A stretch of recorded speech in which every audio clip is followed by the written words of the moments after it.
Africa is not a country. It is not one big homogeneous market. It is filled with thriving and some of the world's fastest growing economies. To find out more, log on to www.africabusinessradio.com. Africa Business Radio, towards a profitable Africa. And we are back. Please don't forget to follow us on Twitter at Africa Biz Radio, on Facebook Africa Business Radio, hashtag HRWide. Drop us an email, info@africabusinessradio.com. And don't forget to download our app on the iStore and the Google Play Store. You can take us wherever you go and interact with us. So we are chatting to Lebo Lestoalo from MERSETA, the Manufacturing, Engineering and Related Services Industry Association. MERSETA. And as always, things are live. They do get out of hand here. And I was just chatting to Lebo, and I said, this is something that's very near and dear to my heart. I started my career in the engineering sector, and absolutely loved the concept of building a nation, building with people. It is just something. Lebo, welcome to the show. It is fantastic. Now, years gone by, and I know we chatted about this earlier, the biggest challenge we had was with bringing artisans up through, it's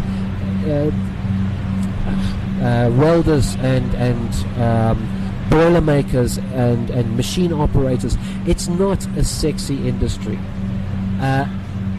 But honestly, it is something that you can take pride in. You have manufactured something, and let's face it, the money is fantastic these days. Oh, yes. Is this still a problem, bringing artisans through? Well, I have to say that it's still a challenge. I mean, when you're talking about artisans in the country, I always make an example that if you look at around 2010, 2011, when South Africa was going through some infrastructural development, I mean, we had organizations like ESCOM, we had the Gauteng, we had the the soccer stadiums that has been built during that time. So around 2010, 2011, what happened was that we ended up importing the artisans in South Africa.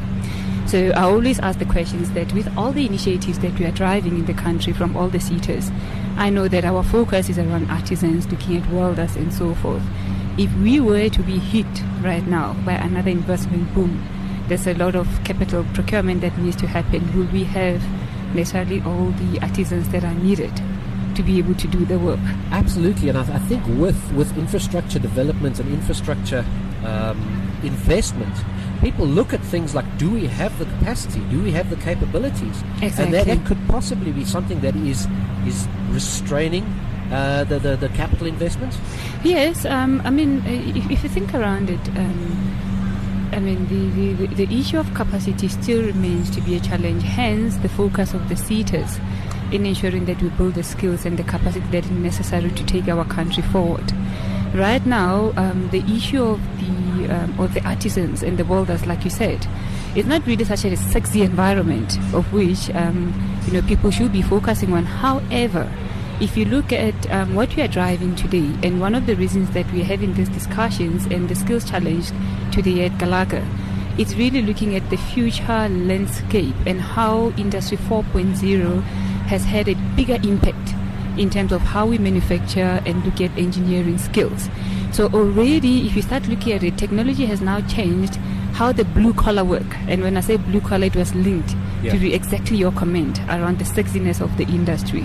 That now the blue-collar industry is now transforming into a white-collar industry because of the importance of technology and how it has impacted how we manufacture and how we become innovative in engineering our services in the country. So that sexiness that we thought is not there, in fact, is coming forward because now those welders, those artisans, because it's such a critical skill that we require, these guys are getting paid a lot of money. Oh, absolutely. Yes. They should try and come work in the media, see how sexy that is. Yes. With a 12 rand a day. Oh, like really? we get paid, but terrible. So I'm thinking I'm going to come and chat to you guys about becoming a CNC operator or something, and have a look at that. Yes. But you are right. It is taken away, and people are constantly saying automation is going to kill jobs and robotics is going to kill jobs. And the constant argument is, yes, it will kill certain jobs, but it creates so many new sectors and so many new sectors for people to go in that are, in fact, sexier. Oh, yes, true. The current discussions that are happening in terms of future jobs, link it to what Labour is saying in the country. They are saying that the more you bring technology, it takes away the jobs in the country. But also, if you start thinking around it, anything that happens in technology, in manufacturing, it's informed by us, consumers. Consumers, where we are, what are we looking for? We want for smart products. We want some intelligence in what we are doing. So for manufacturers to enable that, you need to start changing how you manufacture as well. I mean, think around the Internet of Things. Think around how we're utilizing technology in each and every aspect of what we are doing. So now, let's take it back. As industry right now look at technology affecting human capital. There's a huge opportunity that for industry to start aligning themselves with the future technological landscape. And it means that investing now on the future skills, now start retraining, reskilling to ensure that with technology that is embedded, you're already developing the new skills that are necessary to do that. That is one part. Yeah. But the second part of it as well is academia, on how you bring them forward. Because now if you look at the curricula that has been driven in universities, you can start asking your questions that is it aligned to the future technology that is taking over the world? That's the question that you have to start asking yourself. So initiatives like this already informs the future curricula, and that's one of the objectives that we have in terms of the skills development work group, ensuring that industry is aligned, universities aligned with the new curricula that is informing Industry 4.0. Absolutely, future-proofing our youth, future-proofing their skills development. Are the skills at school currently up to scratch? I wouldn't think so. I think we're learning exactly the same things that we've learned for the past 50 years. Exactly. And I mean, the issue of technology right now, I believe that the investment in terms of STEM, if you look at science, technology, engineering, and mathematics, this is what we need to start reinforcing, because it speaks to exactly technology, how we become innovative and how we engineer our services as well.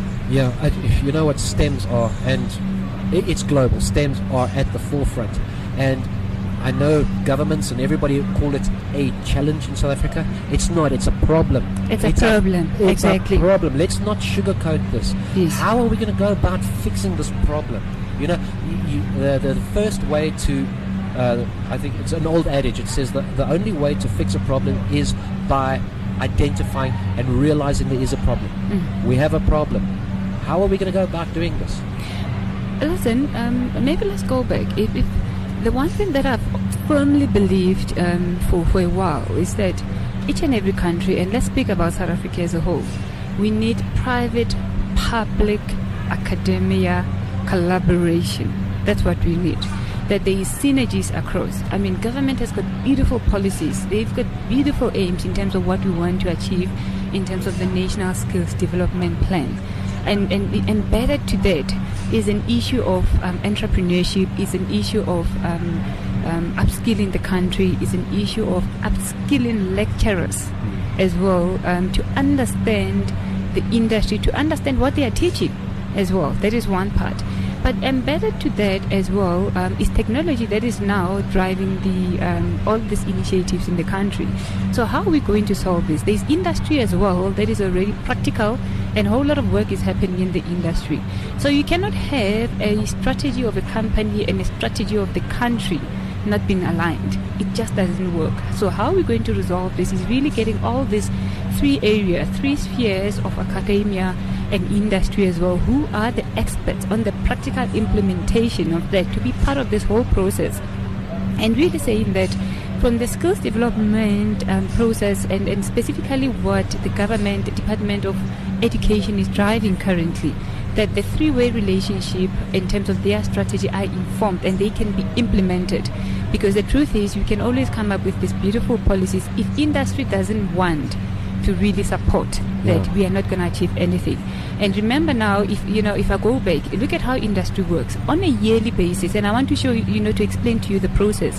What happens is that on a yearly basis, industry submit a workforce skills plan to the government. All right. And part of the workforce skills plan is an organization will say, you know what, this is a training that we're going to conduct going forward. So all of that obviously will be submitted into the government, and it becomes part of the plan, and we start looking at the skills that are necessary for the country. That's what happens. So they identify the rare skills, the critical skills, and the core skills that links up to their companies. Fantastic, Which is good. Yeah. But what happens as well, the issue of the levies and really the grants pertaining to that. It so happens, let's assume that you are one company that has committed to upskill in certain area, but it so happens that fast forward, we're going through recession, or the company is not doing well. You know what they do? Most companies will stop training. Training normally is the first it's thing. the first casualty. It's the first casualty in most organizations if organizations want to optimize what they are doing. Yeah. And it's the worst. In fact, we should be investing more on education. Absolutely. And so that, because one thing that I've always said in my career for the past years is really saying that you build people and people will build organizations. And we need to get back to that basics, that human capital is the best investment that we can ever have. Yeah. And that human capital, you build it in so ways, you build skills and you build capacity. But also, just responding to your question again, it's around how we ensuring that there's practicality around it. And practicality is the most important. We can sit and do all this beautiful theoretical, sit in class, sit in university, but it's not going to take us anywhere. 100%. You're not going to train a 1,000 wagon makers. Exactly. It's irrelevant now. It's irrelevant now. So what we should be doing now is blending in academic work with mentorship and coaching, and getting the most upskilled people to share their experiences, to share their intellectual capability that's sitting in their head, and sharing and really practically showing how it's the tools of trade. Yeah. That's all. You provide the tools of trade, provide the simulation that is needed, because simulation is very visual. So there's a lot of things that we can look at as a country, using us as human beings that has been in the industry, that has got all the experiences. That is one. The second part of it, you can start looking at simulation as an enabler. I mean, one of the examples that I can use, what we've done at MERSETA, we've done a simulation of an engine. And the simulation of an engine where you can visually see if you are working off an engine, where is the screw, what happens, and this, when this piston cartoon goes, then that wheel turns, exactly, and the gas comes from here, and the outputs are so and so. Okay. And that's how you bridge the gap between industry and academia. Well, practicality. That's the simple this way. word keeps coming up, practical, and Yes. I cannot agree with you more. There's people sometimes just do things because.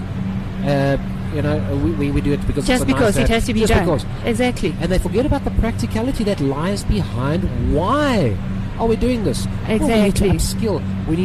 We need to make to future-proof our business, our company, Future-proof. our youth. Exactly. All these various things. Yes, and by so doing that, the reliance, we're talking about skills working in organization. We shouldn't forget that element of entrepreneurship as well, where we are involving youth to be future entrepreneurs, and you start looking at innovation as, there's levers of really ensuring that collaboration, there's innovation that comes with it as well. And again, it's about practicality, because if you're building the technical skills, the technical acumen in the entrepreneurial environment, you want to see, you want to feel, you want to say that I've done it, I understand it as well, look and feel around it. So it's one of the things that we shouldn't forget, the skills and capacity, how you really align both ways. Yeah.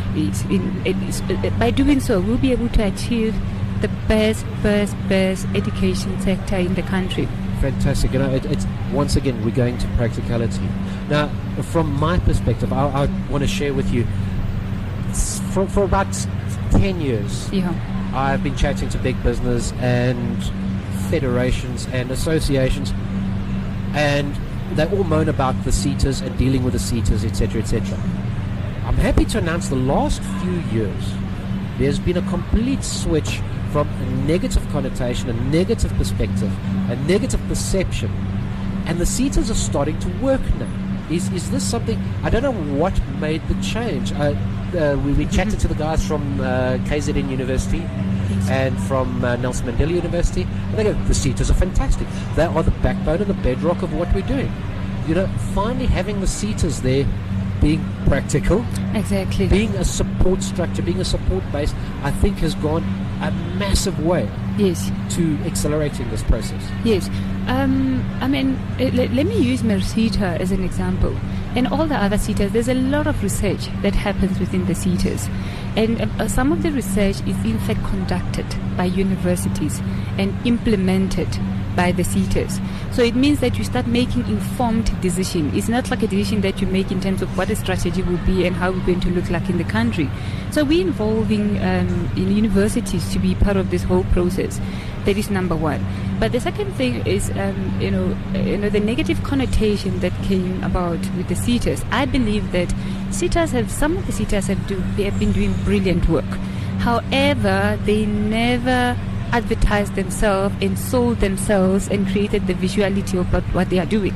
Even if the work has been happening. I mean, MERSETA as it is, we're talking about practicality. We send so many students to China, as an example, to go and learn, to study, and they get workplace learning experience around it. That's what we have been doing. Fantastic. I mean, it's one of the fantastic things that we are doing. And part of the BRICS collaboration that we have is to ensure that we learn from them, we collaborate with them, we're ensuring that from the lecturing that is happening in the country, it is informed by what should be happening in the future landscape of the country and ultimately building the economy of South Africa and Africa as a whole. Taking advantage of our global community.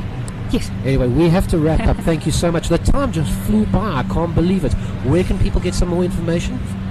Well, our website, which is MERSETA, www.merseta.gov.za. Okay. Yes. Fantastic. Thank you so much, Lebo from MERSETA. And I hope that we can have you on the show in the coming months and just catch up and see what's happening and what exciting stuff you guys got planned. We will definitely do so because this exercise is just not a once-off exercise, which is more of a tick box. We'll be able to take these learnings coming out of these sessions and all the other initiatives that we're busy with to ensure that they are rolled out and we're being proactive in the industries being part of this process. Fantastic. Thank you so much. Thank you. All right. That was Lebo Lestoalo. Hopefully I've pronounced that correctly, from MERSETA, the Manufacturing, Engineering and Related Services SETA. What a fantastic, that gives us such great hope for the future. I think it's absolutely wonderful. Hopefully we can catch up with her in the coming months and make sure that we keep up to breast with what's happening with the SETAs. Right, so that's all from me. Please don't forget to follow us on Twitter at Africa Biz Radio, Facebook Africa Business Radio, #HRWide. Drop us an email, info@africabusinessradio.com, or download our app from the Play Store and from the iStore. You can take us wherever you go and you can interact with us. Thank you so much. Exploring the African narrative, leading the conversation, and enlightening our listeners. Africa Business Radio, towards a profitable Africa.